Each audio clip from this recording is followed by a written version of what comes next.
and welcome to Live Raw Food Talks. Tonight, or today, depending where you are, I have Kendall joining me, and I'm really excited about this because he's been a raw vegan for 18 years, which is extremely long period of time, and he's very experienced. He's a holistic nutritionist, and he helps many people through platforms like Instagram. There's YouTube. He's done ebooks. He has a website called The Raw Advantage. Yeah, so this should be really exciting. And I've seen a few podcasts with him, and he's just an absolute lovely man. I mean, I've spoken to him a few times, and he's just gorgeous. So let me just grab him. How you doing? Hello! I'm doing awesome. Good, how are you? Doing really good. I've had a nice chill morning, cuddling kitties, answering questions, and just getting some stuff out of the way, and I'm set and ready to go. How about you? I'm good. Well, I'm winding down. Me too. Well, I'm excited for this, but it's my evening, and I've had an amazing day. Work, sun, all that kind of stuff, because it's obviously summer here, like really hot. I'll try not to be moment, jealous. so. I mean, everything in its own season with its reason, but we're lacking sun and warmth right now. But a little bit later, I will be going to the gym and getting my pump on, and then also going into the sauna and getting my warmth there. I do have a vitamin D light, so that's helping me out a little bit, but I do miss the natural warmth and light of the sun, that's for sure. Yeah, I'm sure you do. I'm sure you It's do. been How long have you been in Sweden? 2 years in about 15 days or 20 days, something like that. Wow. Before Where that, were I you was before in Sweden? Saskatoon, Saskatchewan, Canada. That's where I was grown up and raised until I was 17. I moved out at that time in 97. And I've been kind of a nomad since then, you know, always touching base back home with Canada and otherwise living all over the place in BC and Alberta and Los Angeles and Costa Rica and a little bit everywhere else. Wow, that's incredible. Look, I'd love to get started by first asking you, how did you find raw foods? Do you want the How did short it or all the long begin for answer? you? What do you feel like giving Hi, us? everyone. What are you up for I'll give kind of the today? short so that we have more time for Q&A and all that other stuff. But, you know, the short version of it, Sure. I was living in Edmonton, Alberta, really seeking to become a professional skateboarder. I was doing well as an amateur skateboarder out there. And I was partying a lot, though. And I thought that Taco Bell was like the pinnacle of food. And I was basically slowly falling apart because I was pushing my body and my mind to the like highest level, jumping down flights of stairs all the time, but not really fueling myself or giving myself enough rest and over drinking and partying. So I wasn't recovering well. Eventually, this kind of led me to just want to drink all the time and not really performing as well. And I was looking for something, looking for anything to feel better because I was starting to get really depressed to the point where I'd go to sleep at night and I'd wish that I wouldn't wake up. I remember flying on airplanes and wishing they'd crash, just wanting for life to be over. And I didn't see a future. And the first thing that I found was a Rodney Yee intermediate power yoga VHS tape, because this was in the 90s. And I started diving into that. And that really opened my mind to the reality that food has an impact on our physical, mental, emotional well-being, because it did kind of go a little bit into that. And I started reading about yogic literature and, you know, about karma. And that was the first thing. And that led me to want to research nutrition, because before that, I just thought food was like, you know, just fun and it didn't matter. And this was a pleasure tube and stuff as much Taco Bell in. And that's just like amazing. My sister was even a vegetarian and I laughed at her. I'd make T-Rex noises at her. I thought it was a joke, you know? But I went to a used bookstore and it was one of those moments kind of similar to the Rodney Yee tape where one book jumped out. Like there's walls of books, but one book, it wasn't glowing, but it might as well been. And it was called Fit for Life. Have you heard of that one? Yeah. Yeah. Yes, I have heard of it. I haven't It's a read it, book but I've that heard of it, yeah. anyone on any lifestyle, save already being on an all raw diet and having ready 10-10, I would say it's like pretty much the best intro into food combining plant-based, you know, fruit-based, high carbohydrate, kind of holistic living. It's actually the most sold, most translated book on nutrition ever At least it was when I last researched it, which was Wow. probably about a decade ago. But so I got into that, and Sure. literally, that was like in '99, and I started having fruit for breakfast, and I can say since then I've had 5 cooked breakfasts since then. And I started slowly letting go of all other Wow. stuff, and eventually it was fruit for breakfast, fruit for lunch, and then about 3.5, 4 years later, it was high raw vegan. Before it was called raw till 4, that's what I was doing. And I met Doug right around the time that I was in school for holistic nutrition. That was in 2004. And I was looking to go raw at that point because I'd been researching more and more. I'd read Nature's First Law saying cooked food is poison, and at the end of every chapter and all this stuff. But I didn't really understand how to put it together. I had some raw days. I was eating raw till dinner every day, but after a day or two of raw, I'd just cave and want something cooked. And I went to a vegan health festival that had 3 raw speakers, and I saw Doug on stage, Dr. Douglas Graham. And this is a little bit of a Yep. side tangent, but I used to eat a lot of magic mushrooms, and I'd sit out in nature and I'd see energy fields and I'd see auras and stuff like that. And this was the first time that I wasn't on any mind altering substance, and I saw a glow around a human, and it was Doug. And whether or not that was just because I had met, a powerful mentor for me, or because of the energy he had from the lifestyle, I can't say. But I was very, very honestly led to him. And I talked to him after that day. I went 100% raw the next morning, and really haven't looked back, besides what most people say is a common dance, learning and guiding yourself in that direction, right? So that's kind of the shorthand of my Yeah. story.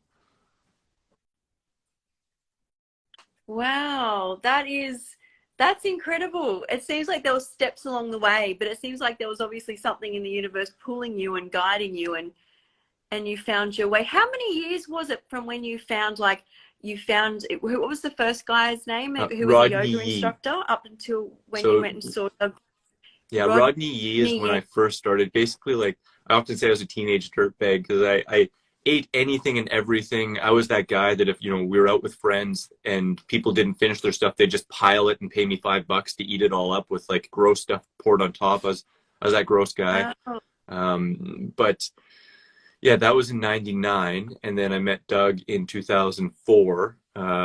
So it was a good like 4.5, 5 year transition, really 4.5 year from complete junk food, animal products, everything to high raw vegan, and then all raw vegan yep. after that.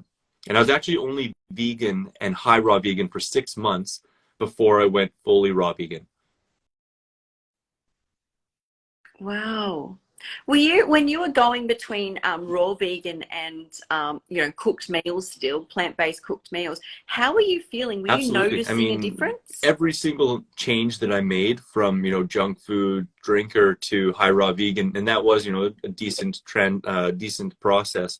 I noticed benefits, but I can rightly say the shift from high raw vegan to all raw vegan was the biggest of all of them for sure. That was what really like blew my mind and then changed my whole path. And, that's another kind of interesting side tangent is, from '99 when I found yoga and then Fit for Life. And even when I went to nutrition school, Yep. which was a secondary choice, I originally wanted to go to a vegan chefing school, but I couldn't find a vegan chefing school when I was starting to look Okay. around 2003.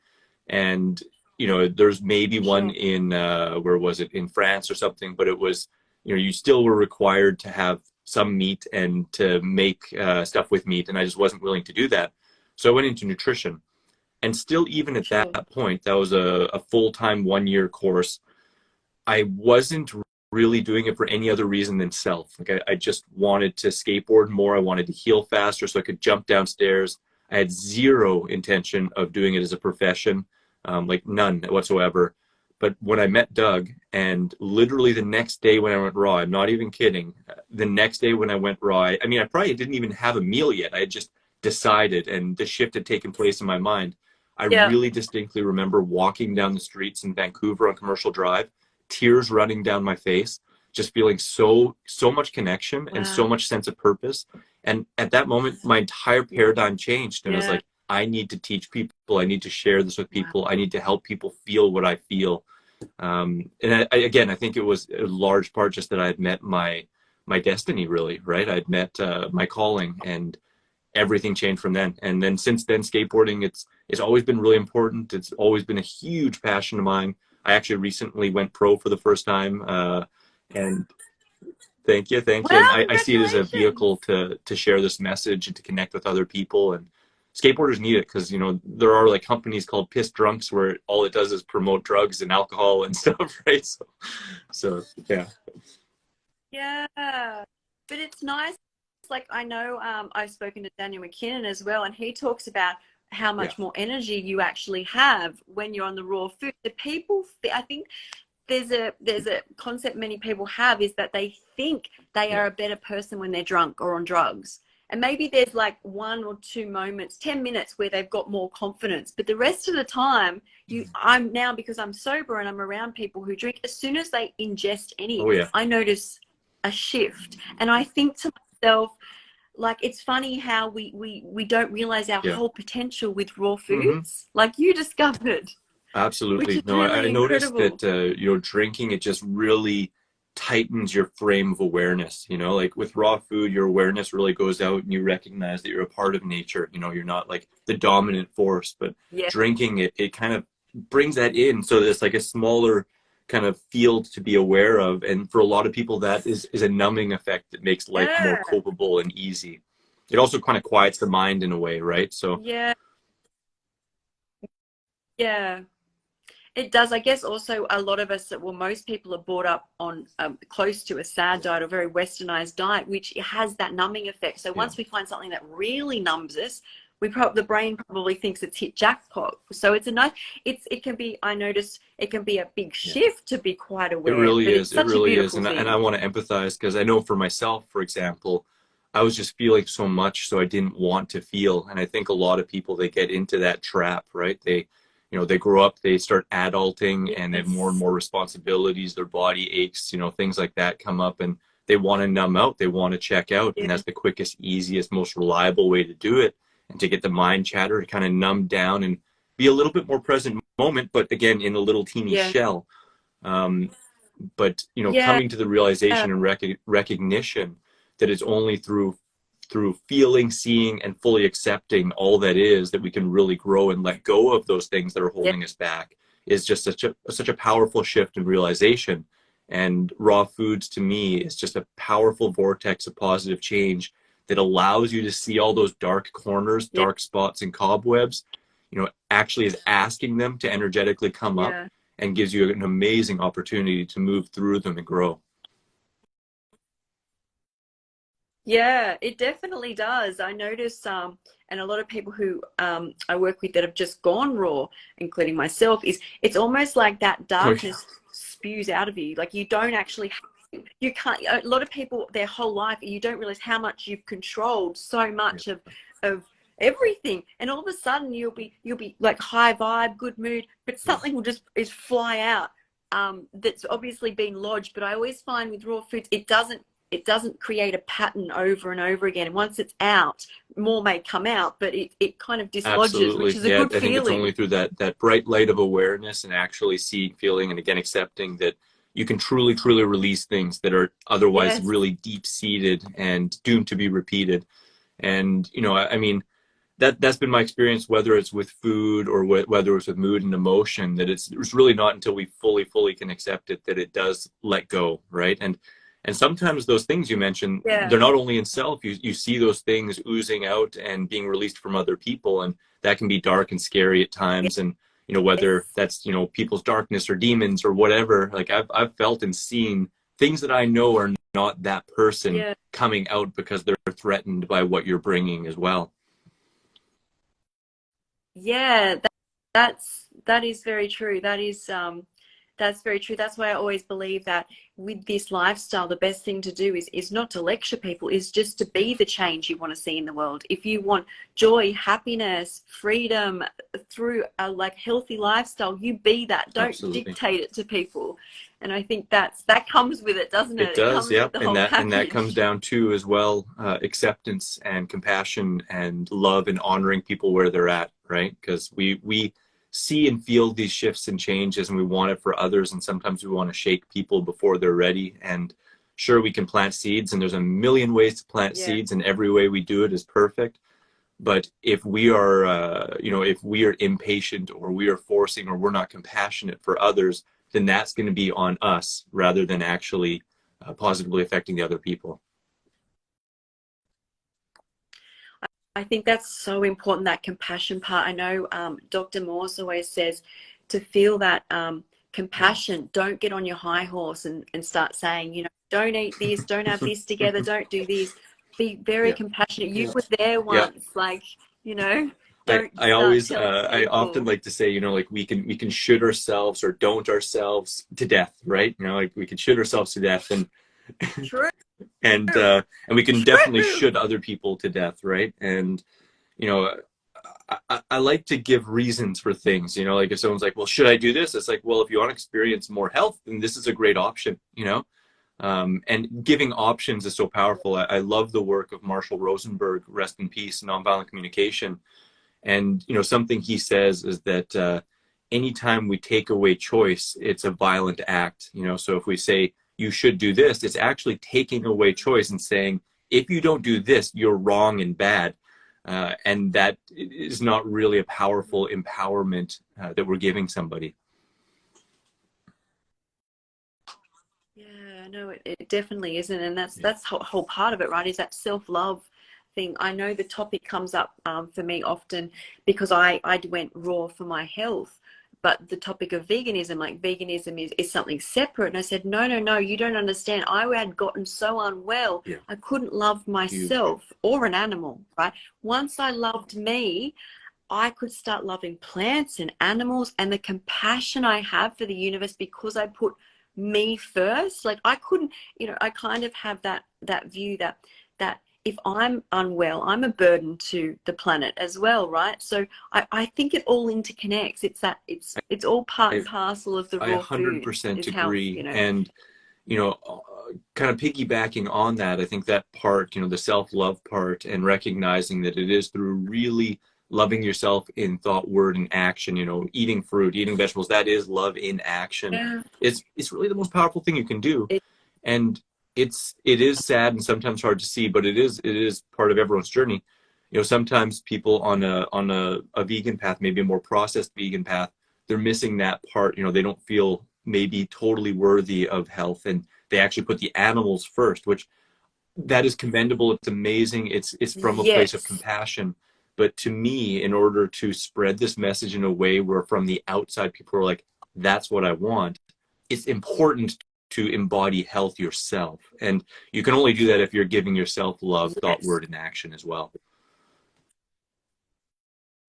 That's so true. I also just think of how when I started the raw foods, how I never realized how important the self-talk is Yeah. that goes with when we eat, because we have a voice dialogue going on all the time. And when you put that like pure light, love, water, food in you, your brain starts talking to you in a totally new manner. It doesn't have, you know, you got to work this off, you know, or even afterwards, I feel Yeah. sick from eating that. None of that.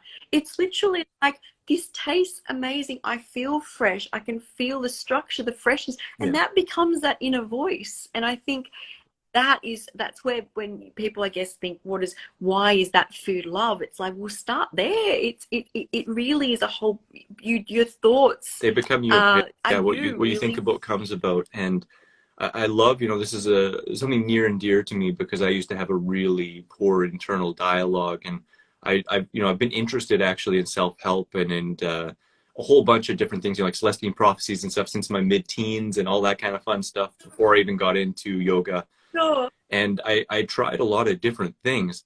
And what I found really helped the most was actually flipping the script, because, you know, what we think is the accumulation of thousands and thousands and thousands of things we've said, and, you know, even more things that we've done, right? And then it becomes our internal dialogue. Sure. And instead of trying to switch, you know, what we're thinking, Right. it starts with switching what we're doing and switching what we're saying. And when we do that enough, it actually switches it from reverse, you know, and it's It amazing.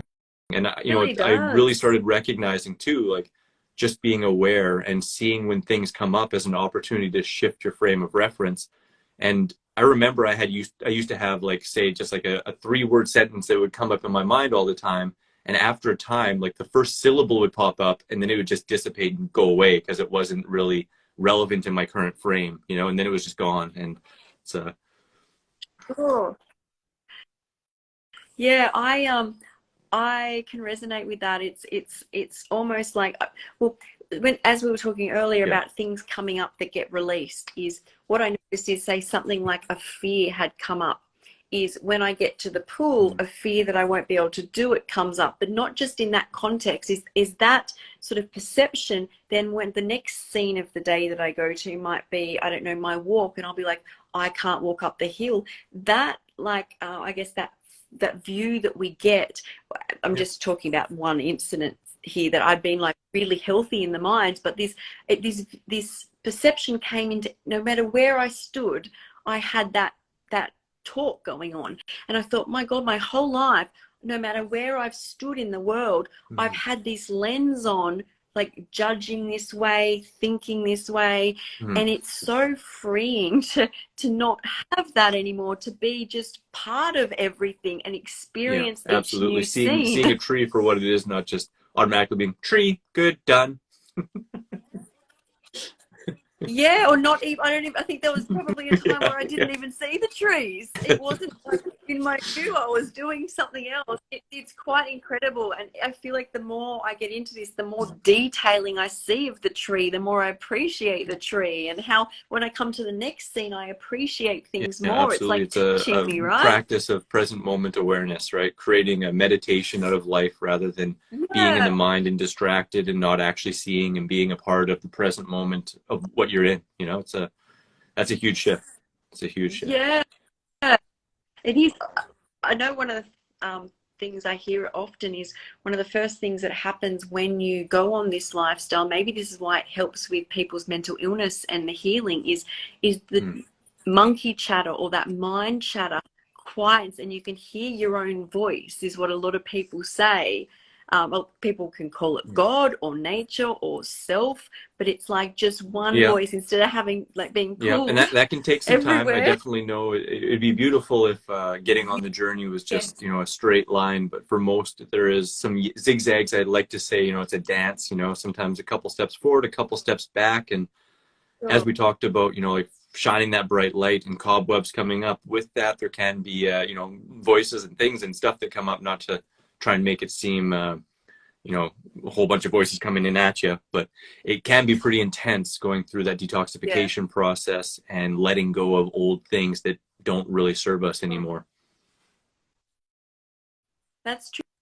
Did you have much detox? I mean, I know Yeah, everyone yeah. transitions differently. Everyone has a different journey. But at any point, did you really feel The like a biggest big jump really was in your going body? from high raw to all raw, but it wasn't actually a jump in terms of detox. It was a jump in terms of feeling like I was on pretty good fuel to all of a sudden on rocket fuel, and I could just go, go, go, and I just felt like a ball of light. You know, like it felt like holier. You know, it was really Yeah. kind of weird to say that, but just more connected with self. You know, and um, obviously in the Sure. first 4.5 years of transitioning from junk food, animal products to high raw vegan, I did have lots of different you know experiences in terms of detoxification and tried a couple different cleanses and you know stuff like that. But it was because it was drawn out over that long period of time. It may not have been as intense as some people. You know, even being a few years raw, I Mm. tried. Well, I had fasted a few times before raw and a few times after raw. And you know, during my last fast, which was quite a long time ago, I don't even know. It might have been 12, no, 10 years ago. I don't know, something like that. I Oh, wow. documented that and definitely had some intense kind of feelings come up and some stuff come up. But that's par for the course with fasting. Mm. Do you ever think that people still, I guess I can answer this myself, they probably do, still cling a lot to foods on the raw diet? Like if you're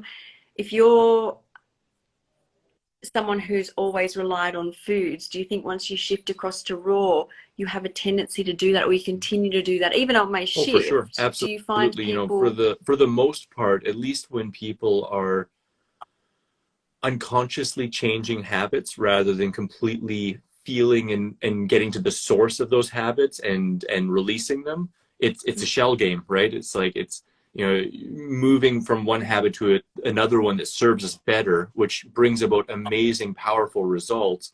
But we still maybe carrying the seeds of the reason we hold that action, you know. And so, you know, there is still ways on a raw food diet to numb and to use food as a security blanket. And, you know, a knee-jerk reaction when we feel something we don't like, well, just eat a whole bunch of sweet stuff because it feels good, or eat a raw cheesecake or whatever, right? And Sure.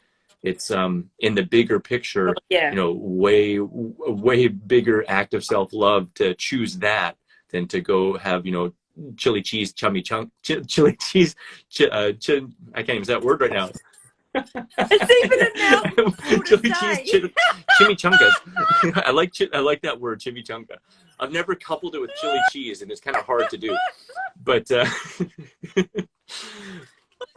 but there's That's always hilarious. opportunity. Yeah, Yeah, it's easier to it's say not easy too. to say, It's but there's always room for you know, even more awareness and for self growth. And you know, that's something that I like to focus on, is, you know, recognizing the difference between you know, eating for distraction, eating for cravings, eating for you know, for disassociation from whatever we're thinking and feeling, a sense of urgency or specificity, and instead eating for true hunger, which is a calm, balanced state. And what I've really found is that shift is yeah. like one of the most profound after you've already got into raw food that you can make.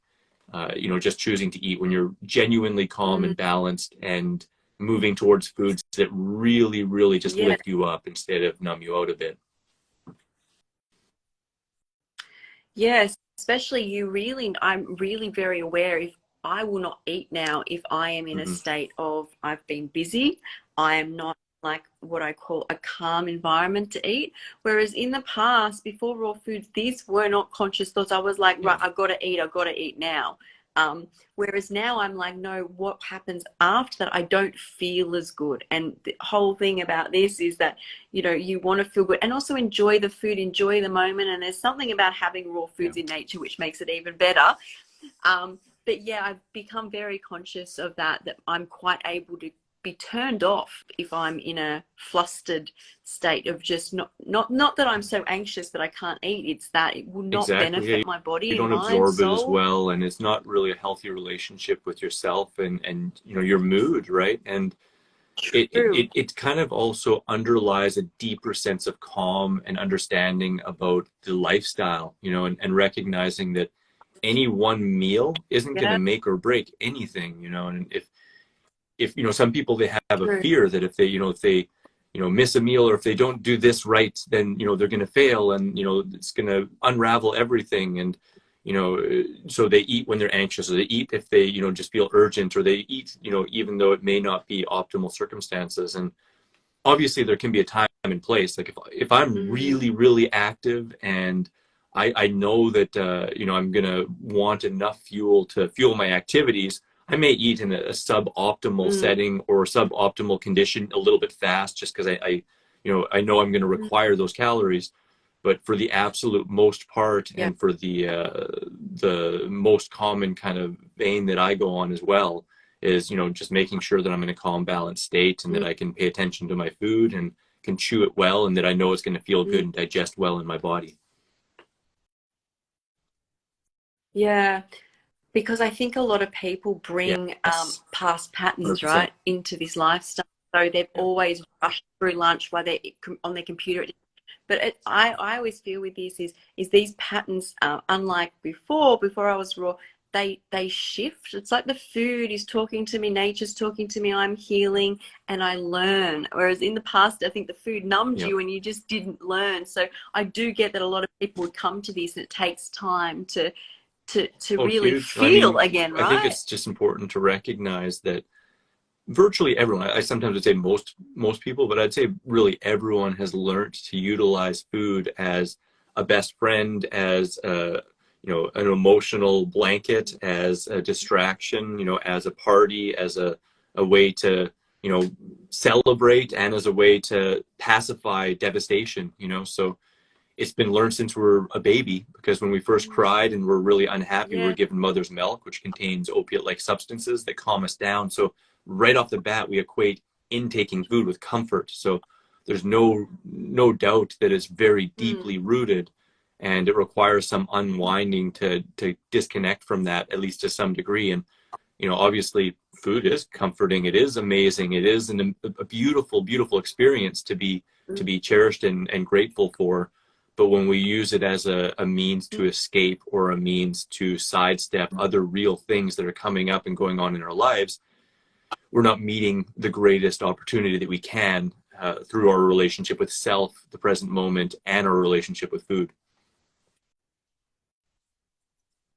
Yeah, it's really hard when people don't see it. Like sometimes you feel like you're holding up we are holding up a sign of health, right? Because we look healthy and it's right in front of somebody, but people's like what they've learned, those patterns, they tell you straight out why. What I noticed when I first went raw is every person, when I first announced that I was raw, most people but two, and that's a lot, it was a lot of people, Yeah. told me why they couldn't go raw. And I worked out that maybe I'd been doing that most of my life too. When someone put some new opportunity in front of me, I could list very quickly why I could not do that.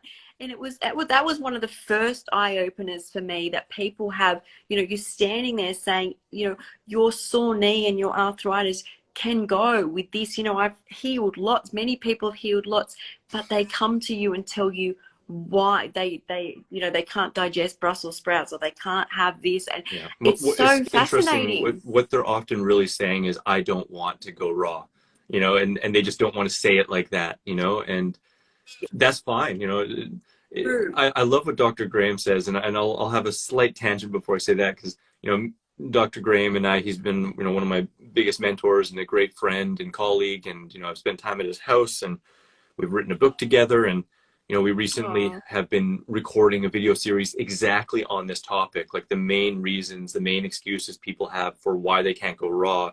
And 20 to 40 minutes of yeah, talking on each point, of those main points. And so that's really fun. But sure. what he has often said that I really like is, when someone comes at you with that, or asks, says something like that, to just say, what, you're right, this probably isn't for you, and, yeah, And that'll do it. this probably isn't for you. Reverse Like, oh wait, what are psychology. you talking about? Like, you probably don't want to feel good. You don't want to be free to food addiction. Like, like, don't, yeah.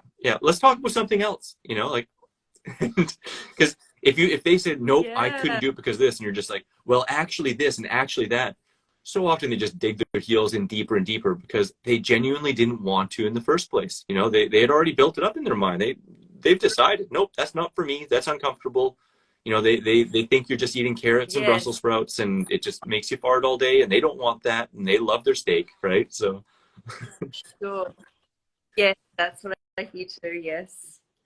I hear that often. That's, that people, I can't do it because I love my steak. But I often, yeah, I don't know. I often wonder if it's just people have learned this. For so long, uncomfortable is not something our society is very well, like, no, comfortable with, right? Is we've got a society, is you get a temperature, and I was brought up that you take, there's three medications that you take. You do not have the temperature.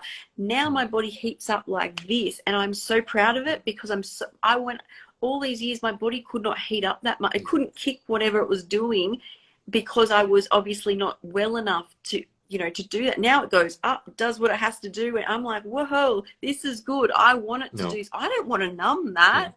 It's doing a good job, but it's that's just like, we're all coming from that, where Yeah. we're all in comfort, right? If something Yeah. goes off a I little, came to a place years um, ago that I started to see a perspective, and I can't say if it's totally true, but the perspective that I saw was that most people, or at the very least, a lot of people, are just making it. Like they're literally just making it. They're and their yeah, vices, yeah, and often their biggest one is comfort food, is like their best friend, and they literally cannot imagine surviving in this world without it.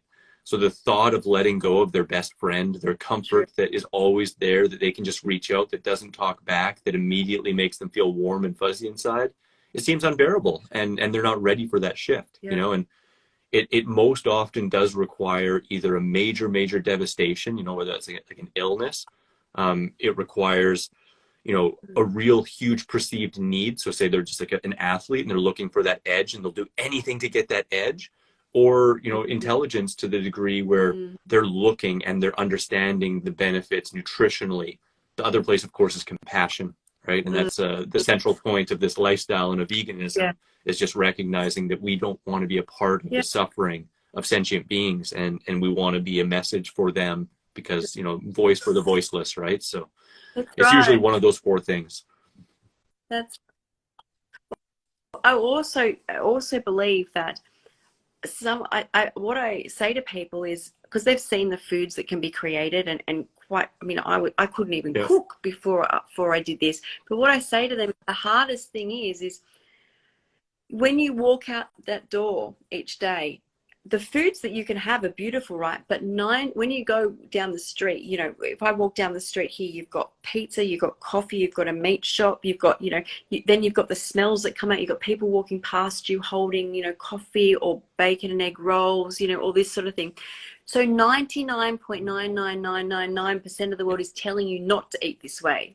So you have to have that compassion, that strength, that self-love each day to go, everything you see and smell, not everything, but not, like, most of it is you're saying no to. And that is what I tell people is the hard part. So the food, you've seen my food, like, I wasn't like, you know, I'm just into this, but it's good. It's fresh. We do love fresh foods. When you put a beautiful salad in front of somebody or some fruit, people love it. But then they have to walk out and see the advertisements and the smells and their you know, comfort Italian restaurant on the corner they always go to, and you've got to say no. That's what I believe is one of the battles for the starting. It absolutely is. I apologize for looking down. I have a snooter here, and she just wants to say hi. Yeah, she's a super sweetheart. Gorgeous. You know, something that I think really can help people in those instances, because you're totally right. And, you know, as time goes on, those no's become easier and easier and easier, because we really clearly see what we're saying yes to. And the more we can focus on the yes, and the more we can focus on the real big reasons why we're doing it. I always say, grow your reasons, right?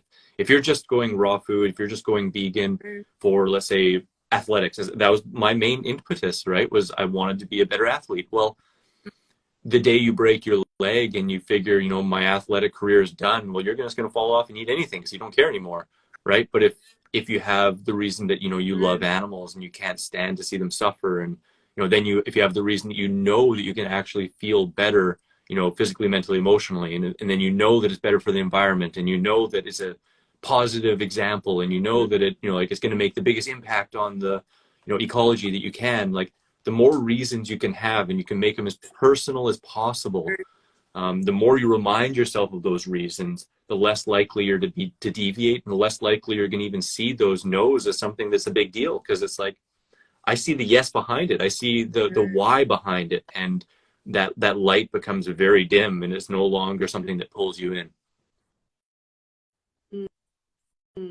I guess it's one of those things where I'm thinking of where I've come from is, you know, I guess I'm a very external person. I guess once those things in the heart, right? It's about finding what's in the heart, because you hold them there and you get to, you know, feel them, view them when you're doing something. But when we're coming from, like, you know, that society where there is, you know, we've grown up with, you know, televisions, iPads, like lots. That is the part. But you're right, the more that you fill yourself with the reasons why, if you stay true to that and grow it, I think it's like any of this journey, right, is you don't have to start with 1 million of them, or even, you know, 100 of them. If you start with a couple that you believe in and grow. I often tell you know, coaching clients to write down your reasons, you know, like, write them down on a piece of paper that you carry with you at all times, write it down, put it on your refrigerator, write down, put it at the, you know, the top of your door, so that you see them all the time until it just becomes ingrained, you know. And for a lot of people, that just makes all the difference, you know, because they can forget, you know. But if it's in front of you and you're thinking, you're like, well, but what about these? Is this more important to me, or is this momentary pleasure, right? And like I said, it's a dance, Yeah. and it's very rare the individual that just goes on this path and never deviates, never walks back, never tries again, and feels the contrast. And it is through the contrast that we really gain strength and perspective, so being really, really easy on Sure. self, being really forgiving of self, and being forgiving of others, because again, this is a dance, and we're all just trying to do the Mm, best we can, and we're all just moving along with our experience, and with our needs, mm, and our, mm. our past behaviors and hoop-de-hoos that we're in and trying to break free from. And I Yeah. think, again, the more accepting and loving and patient we can be with ourselves, the more we can give ourselves, as Doug has actually said, like adult-sized portions of self-love and patience, the same amount that we'd want to give to a baby who's just learning. The more likely we're going to come through it with style and grace, and not put ourselves in our own thought dungeon.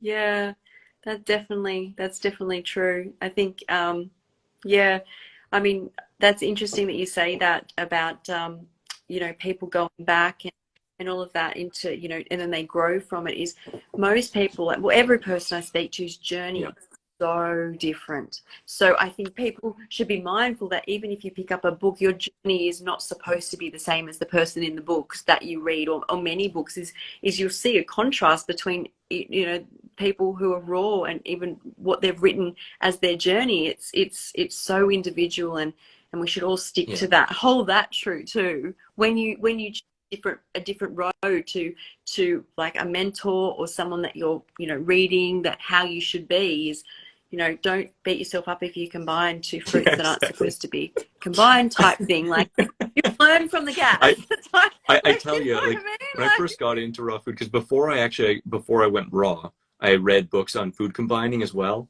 and food combining, I still absolutely am Yeah. a believer in its use, and that it helps a lot of people, especially if you have implement digestion and you want to get the most from your food. But I Yeah. got so intense with it, that actually when I saw other people poorly food combining, I would get a stomach ache. I'm not even kidding. Like, so, yeah. I believe that. I believe that. I've heard how, and I notice when I'm pulling food out of the fridge, I don't count. I don't go in knowing. I stop when my stomach, like, my body Yeah. tells me the amount that I need, which I find quite amazing. I know that Dr. Morse was saying that he gets to a point where people are raw and he knows what they need by when they just walk in the room, they'll smell and be attracted, which is Oh probably yeah. how we were supposed to be as animals, right? Where when we need something and we're surrounded by the things that our body, it's that symbiotic relationship with the planet, and we're around foods we need. Once you smell it, you'll be attracted to it. That's what was probably supposed 100%. to And I be mean, going on, obviously, right? sometimes in survival, we just do what we can. But I can tell you, when I go into a grocery store, I walk by everything until I find the food that just literally is singing to me, and I can feel it, I can see it. It's Yeah. clear as day to me. And yes, sometimes it doesn't happen because there just isn't that vital or that amazing quality of food that my body is really looking for. And I'll get what I do enjoy and Sure. what is available.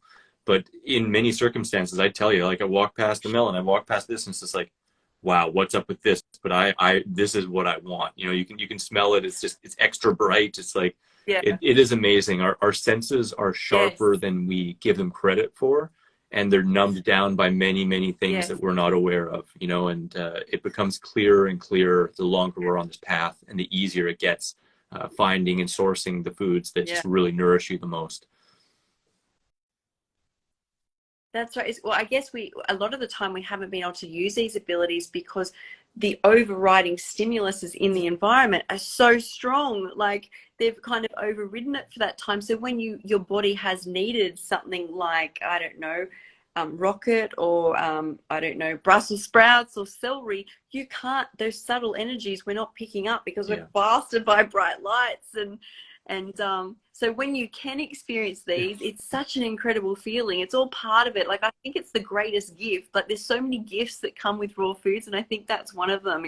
Is that ability to just like just the smells, and how bright some foods are. And you just have a go in for like a watermelon, and you come out with, Yeah. I don't know, dill. Like Yeah. it's. It is, yeah, no, It's absolutely. amazing. And I think like, you know, it is amazing because when people have a limited experience with different varieties of fruit and vegetables, and they're used to more kind of standardized, standard American diets, they can be pulled to foods because that's what their body is used to, and that's what their body identifies with certain nutrients and nutrition.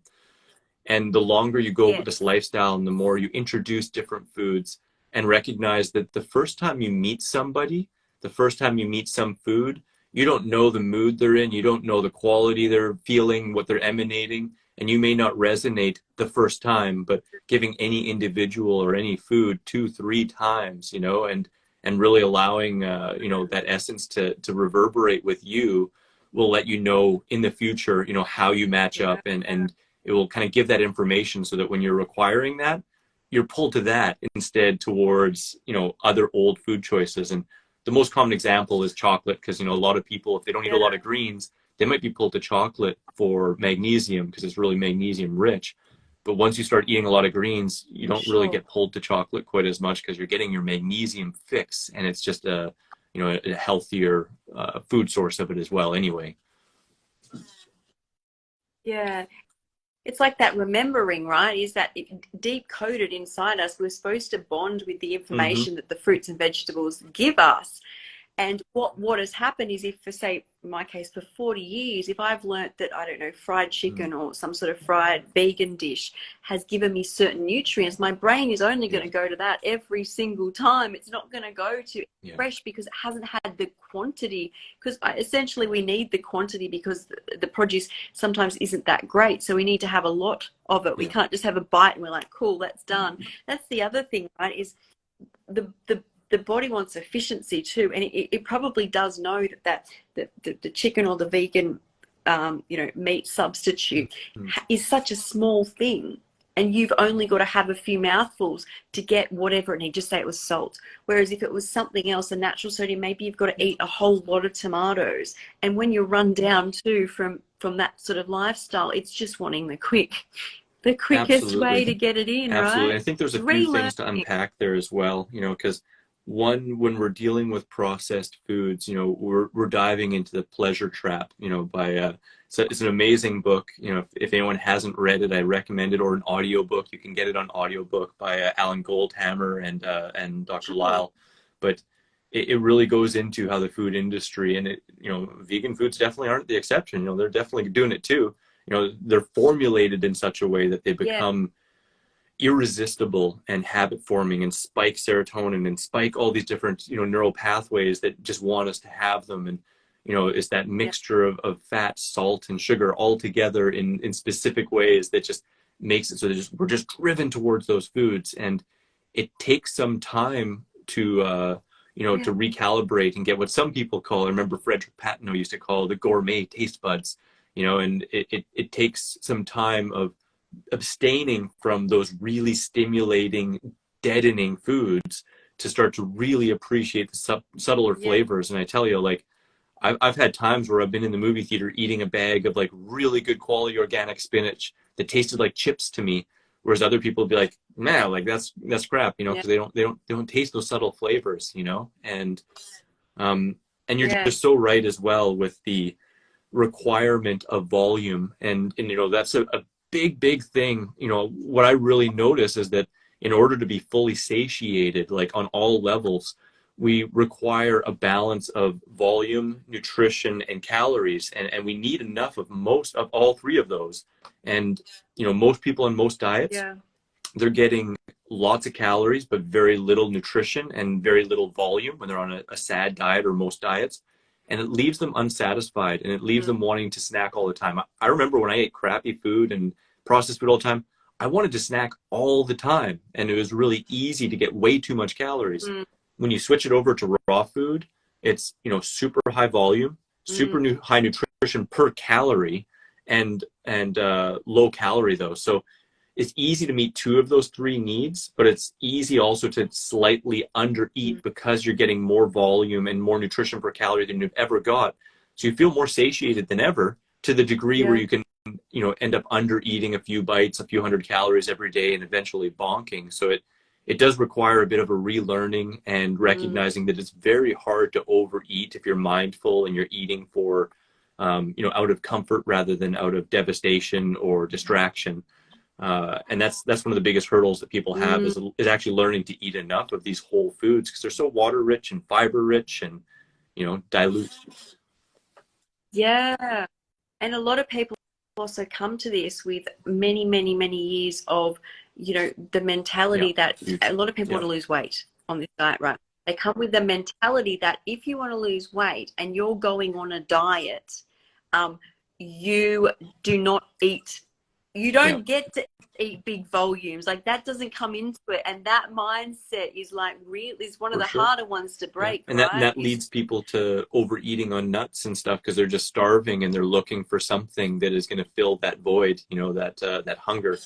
And it really does take that reframing that like abundance is natural in nature. It's everything in nature, everything that is meant for us to thrive comes with abundance, and eating fruit and veg is really hard to overdo. And, like you said, I think a lot of people, especially in diet culture and even more especially for women, which I hope I don't get stepped on for saying that, but often just don't want to be seen as like a piggy eating too much, right? Like they want to have a small portion and look petite, right? And true. I don't know. It's amazing. It's such a gift, and I think it's really attractive to feel comfortable and confident. You can eat a lot, and there's nothing wrong with that. That's like our physiological need, right? So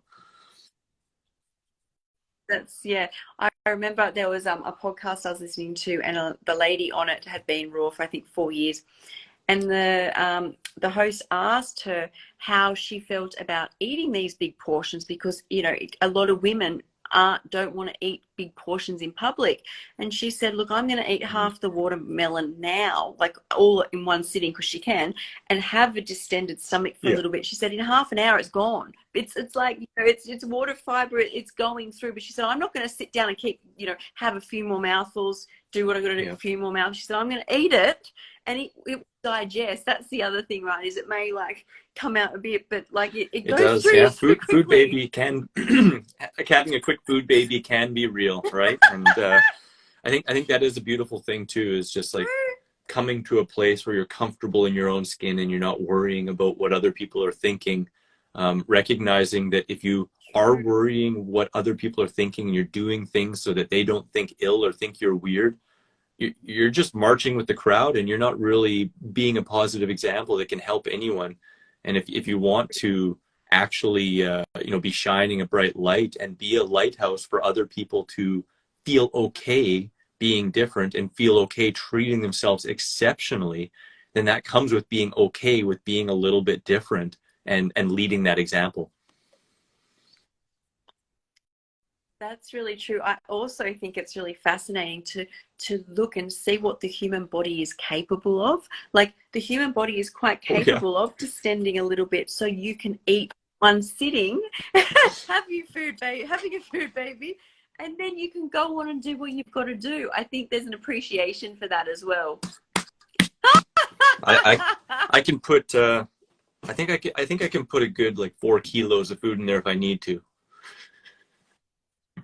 That's incredible. Look, I don't even, most of my stomach's been removed due to a surgery before I went raw, and the amount of food I eat is just amazing. Like it's quite incredible what the human body is stomach capable is of. really elastic, and it does take some slow stretching. Someone isn't going to eat the same volume I do right off the bat, but one of the mantras that is really, really helpful is just eating right between as much as you can and as much as you enjoy. When you start, if you don't like it, well, stop, right? But like as much as you enjoy in a bite or two more, that allows the stomach to expand just a little bit each time, and slowly over time, not only does the actual elasticity expand, but your microbiome and your ability to digest larger volumes of food expands. Because when I first started this diet 18 plus years ago, 6 bananas felt huge. And for a lot of people, 6 bananas is already huge, but I was used to eating large volumes. Like, I'd eat an extra large pizza to myself, meat lovers, everything when I was younger, right? So I was used to big volumes. But when I got into raw food, 6 bananas was huge, and it felt really sweet, and it felt like it was going to take a long time to eat. And progressively over time, it became 8, and then it became 10, and then it became 12. And, nowadays, for me, an 18 banana smoothie is very normal. And I've had 26 bananas in a meal, and it, but I'm also, I'm like Amazing. 180 pounds and 6'1", and, really active, right? But all that Mm, just to say, like, honor yourself where you're at, honor what you enjoy, and don't feel like you have to stuff and force anything, but also feel like you can totally enjoy as no, much as you possibly can enjoy, and a bite or two more. And through doing so, you're slowly going to expand your that's right. horizons for what you can eat and make it easier to eat. Live this lifestyle with like 3 meals instead of 8. Yeah, I remember when I first started this, is I felt for the first time. So you can do sit-ups, right? For the outside of your stomach. For the first time, I felt like my stomach Oh, was doing sit-ups inside every time I ate. I was like loving the feeling of the work, like all that yeah, roughage and fiber was like moving. I was like, I could feel it, like muscles building as I did that. Like I was quite like underweight. So that I was just amazed once again by the human body. I was like, this is really incredible. I don't know, they weren't huge meals like at the start, but I could feel them, like my absolutely. Yeah, no, body. it's what I've found is through observing food combining and honoring my digestion, and as we talked about earlier, you know, eating out of comfort rather than eating to pacify or out of distraction, it really Yeah. strengthens your digestion, and it really is a way to improve your HCl and just have a better relationship with your digestion in general, and that way too, like, I can handle eating anything, but I'm also just really aware of what feels good in my body, and that's what I like to focus on the most. Mm. Somebody actually told me that you must have said in maybe a YouTube video or something that you have the ability now if you need to combine something like watermelon and nuts. Not like a regular thing, but your body is different I don't from know if I've when ever you said started. with Is that watermelon and nuts, but I mean, I'm sure I could do it in the worst case scenarios. I would get some gas and maybe a couple burps. So I don't see it with the sure? like the extreme view that I had before, where I almost felt like, oh my God, it'd be the end of the earth if I had that. Like any one thing can pass Sure. through me. But I Sure. definitely have said that I could have anything once. And when I was saying that, I was more referring to the times I Right. have chosen food that wasn't strictly raw. And so like if I, Sure. um, for example, my girlfriend, she's a vegan chef, and if I decide to have a bite of her food, I have in the last 4 years, and it wasn't horrible. It didn't Mm, kill me. And I guess with oranges and bananas, I used to that's think that was, good. like like I would die. And truthfully, I remember when I was a little bit more in my mind than in my body about food combining, it did cause even more discomfort having it than when I let go of the mind and came into the body and just chose to be relaxed and to experience it. Yeah, to me, it's not as smooth digesting as just straight banana, but again, it's not the end of the world. I might get a toot, and sometimes toots are cute. Yeah. I think it's good that you're Yeah, saying it's not the end of the world. I think that like that can happen for some people, right? Is that it seems like they've been raw for this bit amount of time, and then they eat something that's cooked, and they're like, it's the end of the world. Where it's I, that self love and I compassion, tell you, Skye, which makes us human. I've hated myself. I have belittled myself. I have been afraid to share parts of myself. I have um, had just so much self-loathing for deviating from the raw vegan path in my first few years Mm-hmm. with raw food, that I wouldn't wish it upon anyone, and no one is deserving of that. And at the end of the day, it is just food, and it has a huge impact on our physical, mental, emotional. It has a huge impact on the environment and on the animals. But feeling that much guilt and self-loathing just isn't worth it. And instead just Mm-hmm. seeing the opportunity to dive into what was I actually needing, and accepting that in that time I Yeah. made a choice that probably didn't actually fulfill what I was needing, but that was the best choice I thought I had. I dove into old comforts, I Mm. dove into old habits, but again, with awareness now, we can grow and we can decide to see that opportunity as a way to dive really more into what we're feeling and needing, and supply it with something that actually matches and helps us in a more clear, concise way. So that's one reason why I really love to talk about the acceptance, the self-love, and the patience, because I really wouldn't wish that self-loathing or hatred of self on anyone, because at the end of the day, it's just food. It is just food. It makes a huge impact, like I said, but it's just food, and we're always deserving of love and acceptance and patience. Yeah. Yeah, something you said about matching, about, something like, I guess when I think of matching, I think of, do we go and have foods that aren't optimal because we're already at a lower vibe, like something going on, something shifting, and we're more susceptible to then, Yeah. connect with something that comforts us, connect with something that, like, not, when you, fit healthy, your mind's really Yeah. clear, it's easy to eat the apple or banana or whatever, but when you're a bit Yeah. lower, you Yeah, go to lower. like attracts That makes like, sense. so if we're feeling shit, we're going to Yeah, affirm that, and we're going to go eat shit. But the trouble with is it double yeah, whammies us. It compounds, it makes us feel worse, yeah, and then it's so much easier to just to roll down that hill. With awareness, we can recognize, yes, hey, I feel crap. Well, I have the option to go eat this crap and feel even crappier, or, yeah, like, what brand of crap am yeah, I feeling, and what can I do to try and make myself feel better? And sometimes it's just sitting and breathing and yes, accepting, what, life is hard, and I feel like crap right now, and this sucks. And I'm going to do the pouty pants yeah, dance, and I'm going to shake my fists, I'm going to stomp my feet on the ground, and I'm going to yell into the sky, it's not fair. And yeah, sometimes that releases the energy. Um, Other times we need to reach out to a yes, friend. Other times we cuddle with our furry friend. Other times we take a hot bath. And yet other times yeah, we choose to roll down that yeah, hill and go to that old food choice that doesn't serve us and revisit it. But no matter what we choose, the more we actually, make the effort to be present and aware, and make a meditation of, no matter mm, what that choice is, even if it's at the bottom of the hill at Taco Bell, the more aware and present we can be, the more likely we are to actually feel what is happening, feel how that serves us or doesn't serve us, and be able to let go of that habit. And for me, that was one of the biggest learnings and stepping stones to letting go of old food choices and old belief systems, was just to, if I really was going to go for it, to embrace it and make it into a meditation. And the qualities we thought we were going to find there often aren't really there, because in the past we did them very distractedly and didn't actually experience what yeah. we thought we had experienced.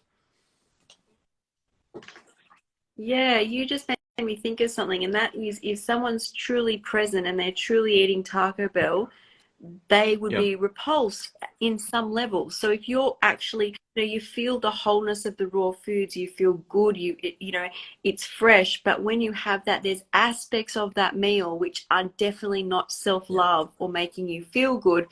And if you were totally present, you would be, even after a mouthful, you'd be like, well, I remember, Yeah. well, I can feel it all. No, Yeah, because most of the that's time, interesting. especially if someone's on a health journey and they don't want to or shouldn't eat X, Mm, Y, or Z, when they choose to eat that, sure. very, very seldom are they eating it in a present state. They're eating it with a layer of guilt. They're eating Mm, it, while distracted, watching a show, talking to yes. friends. They're eating it quickly because they feel bad about doing it. And guess what? When they do that, one, Yeah. they're not fully experiencing and honoring that, so they're not getting what they were looking for. And two, they're actually swallowing and putting into their matrix that guilt, that fear, that shame. And that in and of itself carries Yes. a Yeah. frequency, and that in and of itself pulls us back to that every time we're feeling those feelings again. So I totally really have Yeah. found and think that it is through conscious action and acceptance and love, and utilizing works like Eckhart Tolle and other great people have shared, can make a hugely profound difference, not only in general life, but also just with food and our relationship to self and food. Yeah. Everything. Ourself and everything, I think. But I think, yeah. What I also wanted to ask you is, where did the raw advantage come from? How did that all Well, blossom out of that is a this? bit of another story, but the short of it is, like I mentioned, when I found raw food, all of a sudden my mind set shifted, and I knew that I wanted to bring this message to the world. and I knew it was important, and I wanted to do what I'm doing now, right? But I'm a good procrastinator. You know, I learned from the best, and I like to put things off. And I felt also that I needed to live the lifestyle and really become completely acquainted with it and learn more to be able to teach it. So it took me about 4.5, 5 years of applying the lifestyle and having some ups and downs, and really learning a lot more from Dr. Graham and other people who'd been on the path a lot longer than I, of course, to feel confident and competent to teach about it. Um, but then I was living in Sure. Los Angeles and I had a girlfriend at the time who knew that I wanted to, do what I'm doing now, but I was procrastinating. And truthfully, she kind of wanted me to, get a real job and eat cooked food with her all the time because she was a big foodie and loved vegan takeout and like going to restaurants. So I, at that time, made some concessions, and it started with, like once every couple weeks having some vegan Thai food or something like that. And before long, I wanted to Sure. be drinking, and before long, I felt worse and worse. And before long, I was trying to say, hey, maybe like once a month, and she was saying, I was thinking like twice a week. And I felt like I was on this roller coaster of up and down and up and down. And, it was a serious relationship. Like I really saw endgame in this relationship, but it came to a climax where it was basically, Mm. she said, like, choose me, a real job and cooked food, or choose your dream. And we broke up, and I went home devastated. I couldn't digest bananas for a week. I couldn't do anything. I was completely distraught. At that end of the week, though, I said, if I made this choice, if I gave up that, I'm going to go forward with my dream. So a week later, I started the Raw Advantage. Wow. Well, I'm glad you did.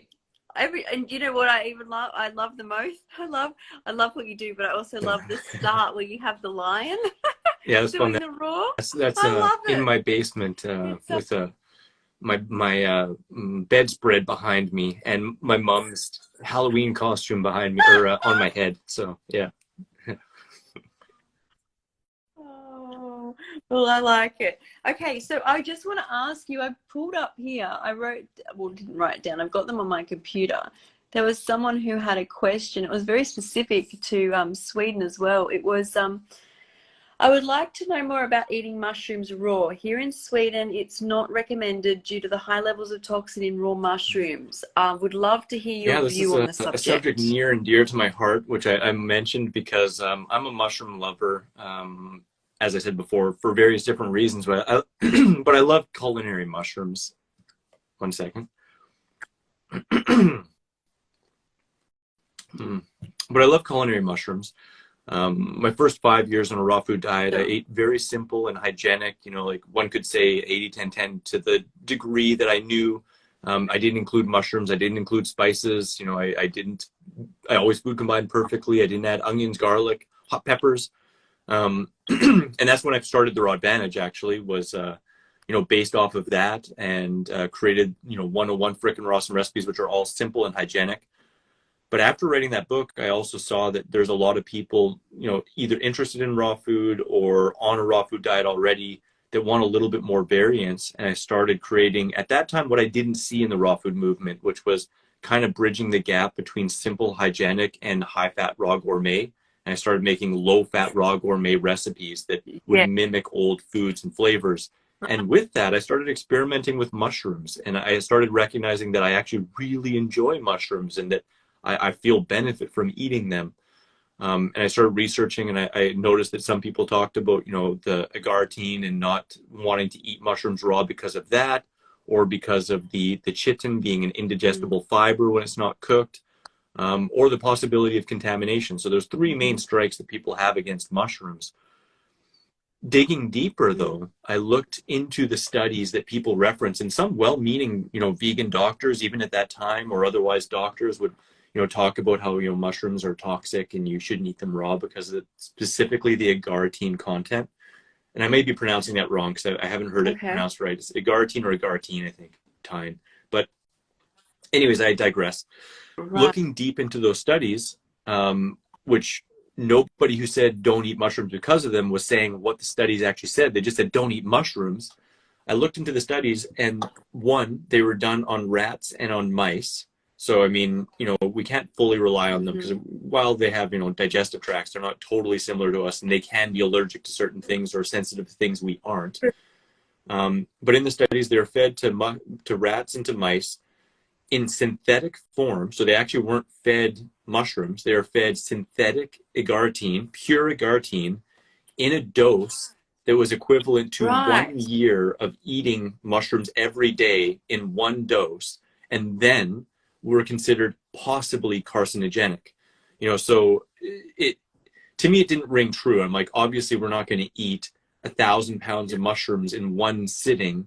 And again, and we're not rats or mice, so from that, I dug deeper, and I came to the conclusion that, one, through that, and two, through my own personal experience eating mushrooms, that it wasn't anything to be concerned about. And, years later, I had that confirmed. Dr. Greger recently put out a video talking about the agartine content of mushrooms and talking about the most efficient ways to reduce that content, which can be drying, can be putting in the sun, which also multiplies the vitamin D content, which I talk about a lot because mushrooms are one of the only plant sources of vitamin D. And when you put them gills up to the sun, it can multiply so much that a small handful of charged mushrooms becomes a vitamin D supplement. He also talked about microwaving as like the best way to remove the agartine content. But to wrap this all up, he then went into, but is it really of concern? And he went into the studies, and he went into more recent human studies that show that agartine is of no concern for humans. It's really no concern. We can't eat it in the amounts to have any impact, and those small amounts have no negative impact as per the studies on rats and mice. So the most recent data says no concern, and the older data is basically not really relevant in the bigger scheme of things. So I think it's just a case of a lot of people repeating what they've heard based on somebody who was or should be really responsible in the past, not saying the breadth of the whole study and just saying mushrooms are bad because of this one study, and not actually explaining why. It's that sensationalizing things, right? Is that they do that, and it's just like a catchphrase that they've taken from something that is quite massive. Like that sounds like any study is massive if you're giving rats synthetic agartine. How do you pronounce it? Yeah. Agartine, right? Agartine. They're giving them that and a whole year's worth like that, and people never hear that. They only hear like mushrooms are toxic. And I do want to say though, obviously there are some types of mushrooms that are toxic and have different compounds in higher amounts, and you don't want to just go to the forest and start collecting and eating any and every mushroom. We're talking about the standard culinary mushrooms. I personally really enjoy crimini, which are just baby portobello mushrooms. Those are my personal favorite. But whether it's crimini, white button, shiitake, which some people can be sensitive to, and it's really interesting. I don't remember what percentage, but some people, I think it's within a week after, can all of a sudden have visible scratches looking on their skin from eating shiitake. So, and they don't identify it with shiitake because it's days after eating it. It's not really dangerous, but it is a sensitivity. But yeah, like the portobello, the shiitake for most people, the crimini, the white button, and to a little lesser degree the oyster. They are a little higher, but I like all five of those. Those are pretty decent ones. And out here in Sweden, we forage and we get some chanterelles and stuff like that. And but you really want to know what you're picking if you're picking wild mushrooms, and triple check it. Yeah, I can imagine that could go south very easily. And at the end of the day too, if you just prefer cooked mushrooms, go ahead, cook them. I'm not the raw police, and sure, it does lower that content, but I'm not concerned about it. Cooking does soften the cell wall, the chitin, which makes more of the nutrients accessible. But I'm not worried about getting every scrap of nutrition out of everything. I'm just worried about getting enough, and I know I'm getting enough through eating a fruit and vegetable based diet. And I've seen benefits from eating mushrooms, especially Mm, I'm drawn to them in the winter when there's not as much sun and I'm not getting as much vitamin D. Well, mm, I can utilize those as a vitamin D source, especially if I charge them up under a UVB mm, lamp or a sun lamp. So it's to me it's a beautiful thing, and I mm. like to dehydrate them. I actually like to dehydrate them a bit. Yeah, right. I know that when Lisa from Raw Food Romance says when you're talking about the amount, you know, you get more nutrients from some vegetables or yeah, vegetables if they're cooked, is she says she's not really worried because she eats such a Yeah. higher amount of the food raw. She gets the nutrients anyway. So people are only having like one or two, maybe a couple times Yeah. a week. She's having like a large volume. So it And kind of something else I think is really important yeah. that, like when people talk about that, they isolate one or two nutrients and go, well, when you cook tomatoes, the lysine or the lycopene is Yeah, way higher, right? yeah, And yeah, what they're failing to yeah. recognize is that for any one or two nutrients that may become more bioavailable, you've got dozens, if not dozens and dozens of nutrients that become less bioavailable, that become damaged, that are reduced in their nutrient quantities. And, beyond that, you know, how much lycopene do we need? Like we're not even considering, like people are so easily tricked on more is better, but That's we just need enough. right. And the funny thing is, because I've been on radio shows, I've been on a whole bunch of things where they immediately always go to the lycopene and cooked tomatoes. That's like the number one like poster child of like cooking food. But the funny thing is when you actually dive into it, it's kind of like the mushroom study. When you actually dive into it, you're going to get more lycopene from a raw tomato than you are from a cooked tomato per calorie, because, most people talk about per gram Right. and they consider like, well, per gram of tomatoes, you're going to get more from cooked tomatoes than per calorie of tomatoes versus that. And what they don't Right. recognize is that, yes, when you cook tomatoes, the lycopene is made more bioavailable, but some of it is also destroyed, so Mm. you actually I like to talk in terms of calorie per calorie rather than gram per gram, because on a raw diet you can be eating 4 times the grams than compared to a conventional diet. So it does come down to how much nutrition per calorie you're getting rather than per gram anyway. That's fascinating. I can't remember exactly what vitamin it was, but I remember I was watching a YouTube video and it was saying about that maybe it was protein, I'm not sure, but it was saying that raw vegans don't actually need as much as someone who's eating cooked food of a lot of these nutrients or vitamins. Maybe, I don't know, our systems are working differently or faster but a lot of the time, I think I I can't think a remember what it was common now. one that I often think about is the alkaline minerals. I mean, we talk about like, alkaline diet and requiring lots of alkalinity. And in the first Yeah. few weeks, months, and Mm. years of a raw food diet, we have larger needs for alkaline minerals as we're buffering out a lot of acidic wastes that are being processed in the body, letting go of old stored wastes in the adipose and the fat tissue. But most Yeah. people on most diets, which the RDAs are created around, are eating a large amount of acidifying foods, coffee and meat products and all this stuff, Yeah. right? But when you get all those out of your diet and you're eating predominantly alkaline forming foods, and your needs for alkaline forming foods are going to be lower compared to the RDA, so um, I think that for people on a standard American diet, their needs for calcium or magnesium are going to be elevated just to Yeah. be baseline, and that doesn't necessarily mean that Yeah. it's not advantageous to get a load of alkaline forming minerals, right? But we're going to be more easily meeting our needs in terms of buffering out the Sure. acidity than somebody on a standard diet. Mm. Yeah, no, I think that's, yeah, maybe that's, yeah, that's the whole, I guess, the concept that I was thinking of. It's not, and I guess it's not even a level Yeah, playing field when you compare two people to needing exactly. not what they need, right? It goes, Everyone there's has a their human own as history, that. and so That's absolutely. right.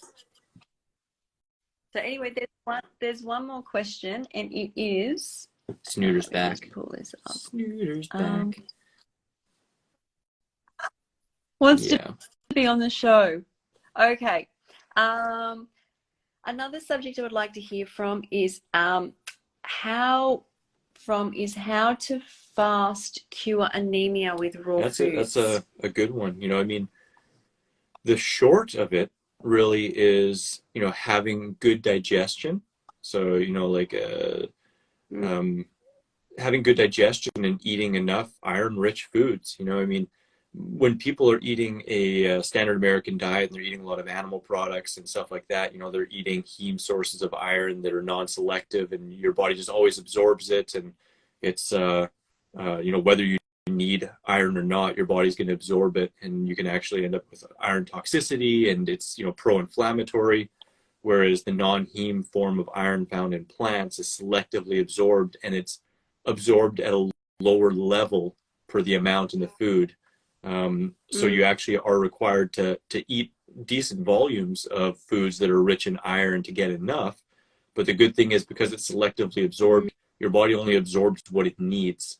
So you do require eating it fairly frequently, eating iron-rich foods fairly frequently. The good thing is, I mean, iron is rich in a lot of plant mm, foods. I mean, a lot of people don't recognize that watermelon, for example, is really rich in iron, or figs are really rich in iron, or of course things like spinach, or pretty much all greens have some. I mean, bok choy and napa cabbage are really rich in it as well. And if you're not strictly raw food, well, things like chickpeas and I guess lentils, you can have lentil sprouts that they're quite rich in iron as mm, well.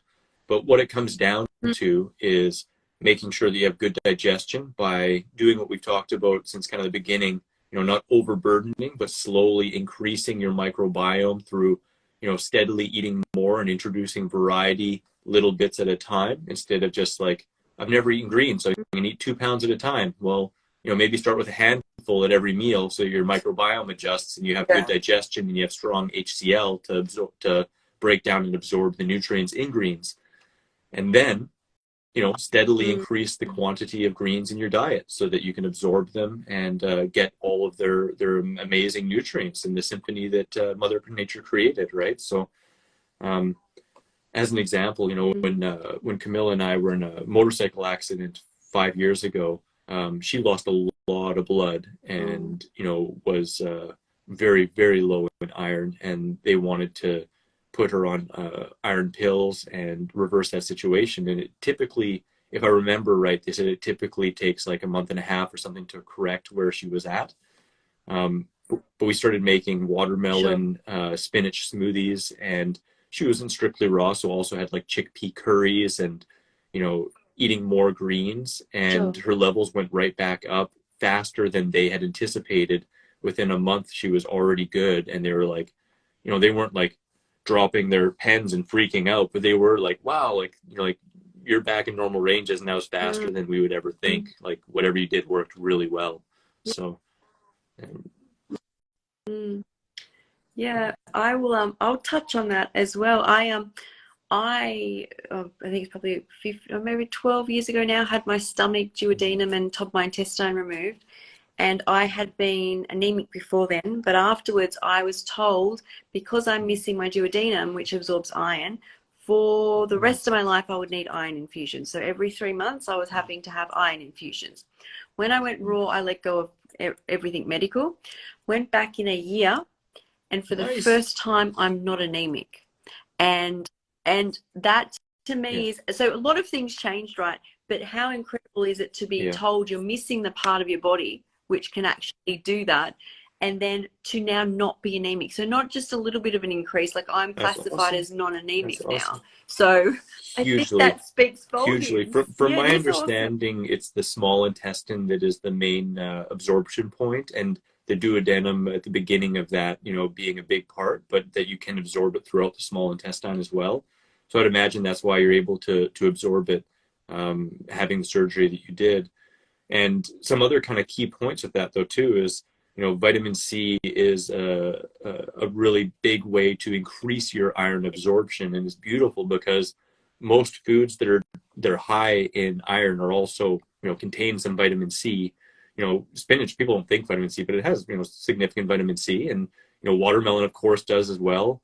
Figs, I have to double check, but all that to say, you still, of course, can have a beautiful salad and put some lemon juice on it to even boost the vitamin C more and to boost the hydrochloric acid or the HCl secretion more, because in the presence of any acidic food, lemon, lime, pineapple, orange, it really preps those digestive juices and gets your body to secrete more HCl, which helps with the breakdown of the greens, and then of course the absorption of the iron in itself, right? So what I do often recommend for people, especially when they're new to the diet and if they don't have great digestion, is to really focus on the fruits. Focus on the fruits, because a big part of this is getting enough calories. And if we're focusing on the fruits, it makes it a heck of a lot easier to get enough calories. I mean, it's really impossible to get enough calories on a low-fat raw food plan without a lot of fruits, unless you're just trying to eat buckets of lentils, which sprouted lentils, they can be delicious, but I'm not drawn to eating buckets of sprouted lentils. So having fruits is the mainstay, and then at each meal having a nibble or two or a small handful of greens, and focusing on the young tender greens, the lettuces, the ones that you're drawn to the most. I think it might be important to note that spinach is great, but I wouldn't make it a staple green because of the oxalates. So you're having it every once in a while, but not every single day, every meal. But all this to say, again, just aiming to get enough calories from fruit, and accompany each meal or every meal you can think of with just a little bit of greens, so you can really build up that HCl and improve your digestion and get to a point where then if you desire, you can eat a 2-pound salad at dinner if you want. Yeah. There's definitely something to eating fruit and it just being so easy on your digestive system, like to have 2 pounds of lentils or something. Oh my God, I'm just thinking right now that's a lot to digest. It's nice to do a salad, like your big salad where you've got a variety, and I definitely crave my savory salads, but there's something just so great about my digestion the more fruit I eat, and then it seems my health gets better. Absolutely. The better my digestion Makes sense. is. The old adage, you are what you eat, is not accurate. It's you are what you absorb, and you can only absorb what you can digest, right? So choosing to eat foods that digest well and easily, fruit being like the perfect one, young tender leafy greens being next, they digest well together. And then choosing to eat in a calm, balanced state with awareness and chewing well, you can't do much better. I agree, and I think that's a good note to leave it on. I think that is I think they're just some really good sentiments to looking after yourself as a whole. It's not just the foods, right? The foods is a great start if that's where you need to kind of heal it and calm the mind, but essentially it's that voice, you're part of everything. That's 110%. that's important. I feel you. And I got a sleeping kitty in my lap with my fingers in each of her paws. When you can put your fingers in the little toe beans, like in the little paw crease. I got each of my pointer fingers in a paw crease, and it's like the best thing that's ever been. Oh, so cute. Well, you enjoy your I will. afternoon I'm going to get to work. I got a lot of fun stuff, a lot of big updates on my website right now, and some posts I'm working on. So I'm going to dive into that, and I hope you have an awesome night. And thanks so much for inviting me on. And thank you such a so pleasure. much Absolutely. for being on. Absolutely. Oh, See ya. See you, everyone. Thanks see so you much. later.